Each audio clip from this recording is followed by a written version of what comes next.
sometimes. And when I get anxious, I have fears, right?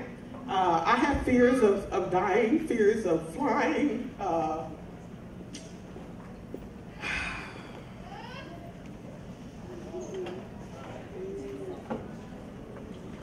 Yeah.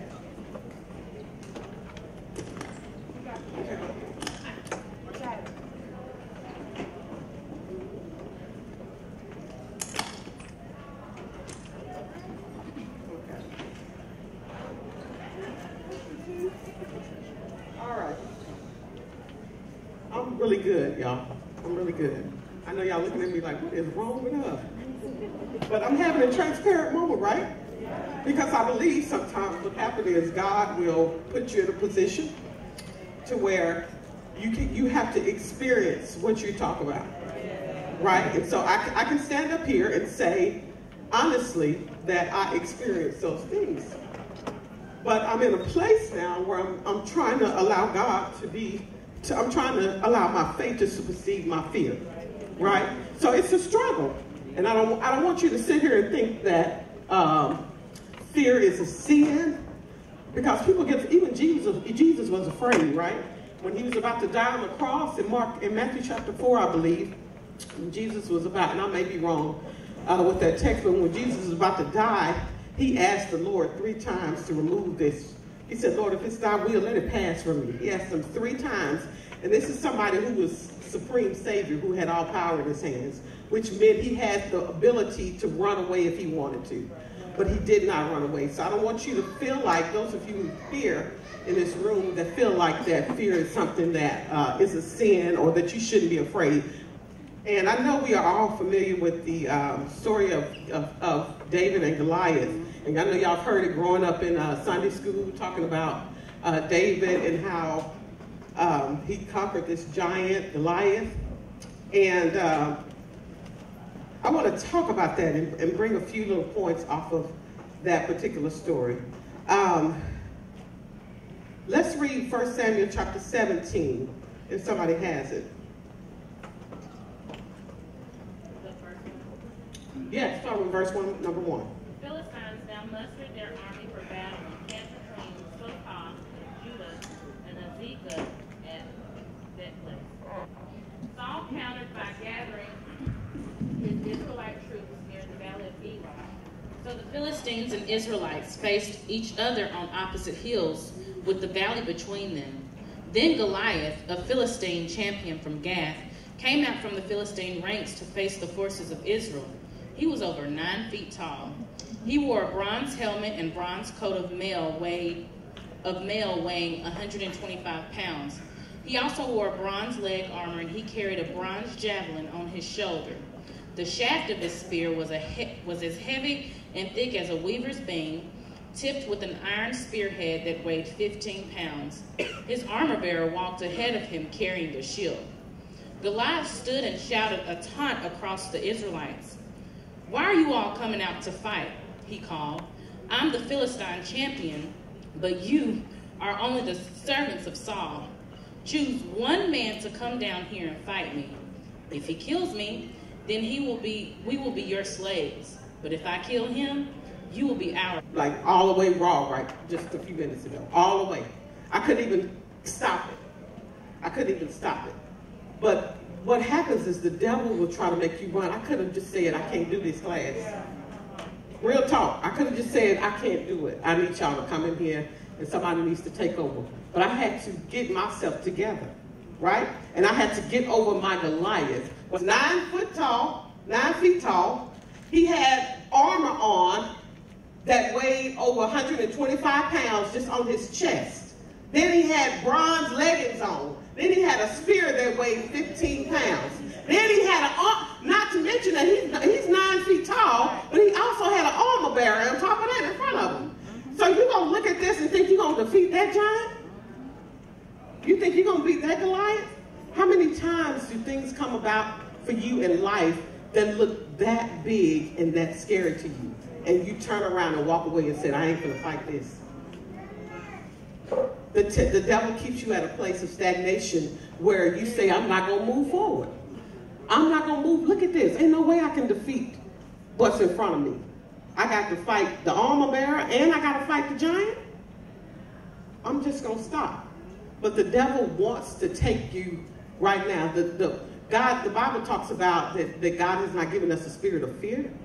He hasn't given us a spirit of fear. But when you understand who's in control, then you'll move forward, surpass the giants that are in your life or the Goliaths that are in your life. You got to get over those Goliaths. I told y'all I have like a fear of flying, right? And I had to fly to get here.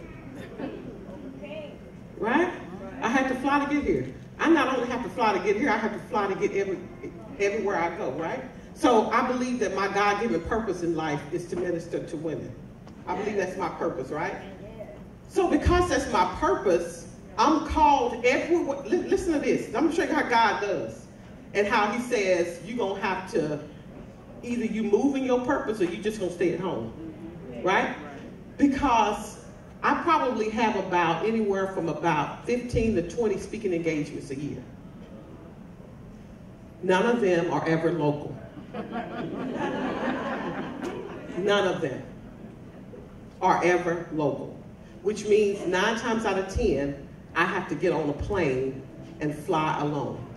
Now, I can either say, no, I can't function in my I can't do it because I'm afraid to fly, which means I can't function in my purpose, okay? Or either I could choose to get over my Goliath and say, I'm going to get on the plane and function in my purpose. Right. For some of us, it's very difficult for us to move past those fears that we have, right? We don't know how to, sometimes our self-talk is not good, and what we see in front of us. Never trust your sight over God's vision. Yeah. Yes. Never trust your sight over God's vision, because what God can do for you and what you think, what you see in front of you, you may say, oh God, I can't do that. Oh man, I can't pass that test. Man, I don't think I'll ever be better than somebody else. Stop comparing yourself to. If you compare yourself to others, you always come up short.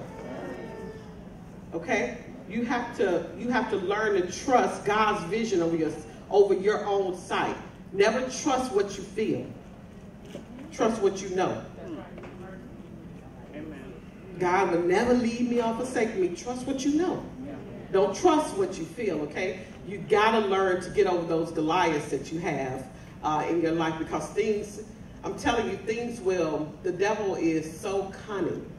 And the devil has a way of playing mind games with you. I'm going to tell y'all, the mind games are real. Y'all should, I wish y'all could see the games that be going on in my mind when I be trying to walk down the runway to get on the plane. I be thinking, man, what picture they gonna put up with this plane crash of me? This is real talk. Okay, I'm thinking, okay, now if I could just, and it's, a lot of times it's all about control, because we are people who like to be certain in life. But that is so much so the opposite of what faith is. Faith is not certainty. We teach that faith is certainty. But what happens when they say, no, your loved one ain't gonna make it? Right? Faith doesn't always mean you're gonna know what's gonna happen. Faith is the evidence, is the substance of things hoped for and the evidence of things not seen. We have to stop living in a place of certainty and just trust God that however it turns out is the way God wanted it to turn out. Okay? I name it and claim it. That ain't in the Bible. Grab it and grab it. That ain't in there. That's not in the Bible. Okay? We have got, as Christians, we have got to stop living in a place where we have to be certain about everything. Because part of that, and if you're anything like me, one of the main reasons why I struggle with getting on the plane is because I am out of control. Some of y'all don't know how not to be in control. And when it ain't like I can just say, Lord, if he driving this plane bad, I'm make him stop so I can get off. Where I'm gonna go? I can't even get in the cockpit. I have no control when I get up there. All I can do is just trust God and pray. That's all I can do when I get up there. So I have to relinquish all control. Because in the back of my mind, there's a place in my mind that says, I got to be certain that I'm going to make it where I'm going. But that ain't what faith is. Faith is trusting that God will do it. Faith is the substance of things hoped for, the evidence of things not seen. I trust that God is going to get me there. And just by chance, if he doesn't, I trust that he'll still deliver me. And just by chance, if he doesn't, I trust that my standings with him are right. Right?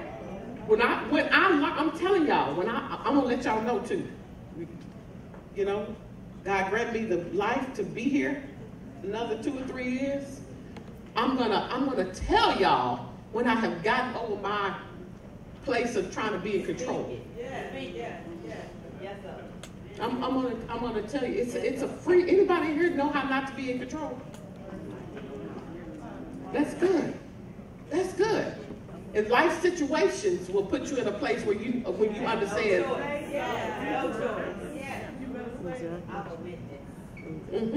Life situations will put you in a place where you understand and you see clearly who is in control of your life. That's what life will do. And I know for some of y'all, it's not resonating right now. Y'all probably thinking, what is she talking about? But I'm trying to told y'all. I'm trying to told y'all what God loves. Just keep on living. That's it. And nowadays, you used to have to wait till you get, when you get 30 years old, then you start experiencing life. Not no more. Now is when you start experiencing life. Now is when y'all see all kind of havoc going on, all these Goliaths, these little bitty Goliaths that's going on in y'all lives. Y'all have Goliaths. Y'all have Goliaths of low self-esteem. You have Goliaths of struggling in your walk as a Christian. You have all kind of Goliaths. And y'all's giants are so much harder to fight than the ones we had growing up. I'm trying to tell y'all for real. Okay? Because what used to be right is now wrong. And what used to be wrong is now right. So it's all sorts of confusion as to what life should look like and what love should look like and how you should look. It's all kinds of things that's floating around in the atmosphere that say it's okay. But it's really not okay. It's really not okay. But these are some of the Goliaths y'all have got to get over. Trust me, none of them are ever bigger than God. None of them. You take the person in here who you feel like has gone through the worst situation, it is never, ever bigger than God. Sister Jamie, I think about you all the time. If y'all young folk, I'm trying to tell you, she ain't on program, but I might have to call on her. I'm going to call up and get ready to get your thoughts together. When I heard her story last year, you would think that was the end. That was what you call a Goliath. Right? But that her story is going to show you that God was in complete control. The whole time, God was in control. So the first thing you have to do is you have to get over your Goliath, which is your fear. You have to get over your fear. And trust me, it takes time. I don't want to be that person that acts like you can just automatically say, I trust God, and it just be there. No, you take the person in here that's been a Christian the longest and ask if they tell you they don't have moments of fear, that's a lie. We all have it. Every now and again, it may not linger as long and it may not feel as intense, but we all have it. We all have David and how he used to work with his father. So my second point is stay on task and stay ready. Get over your Goliath, stay on task and stay ready. What do I mean? It says that David continued to help his father with the sheep, right? And as David is helping his father with his sheep, his father sends him on a journey because he has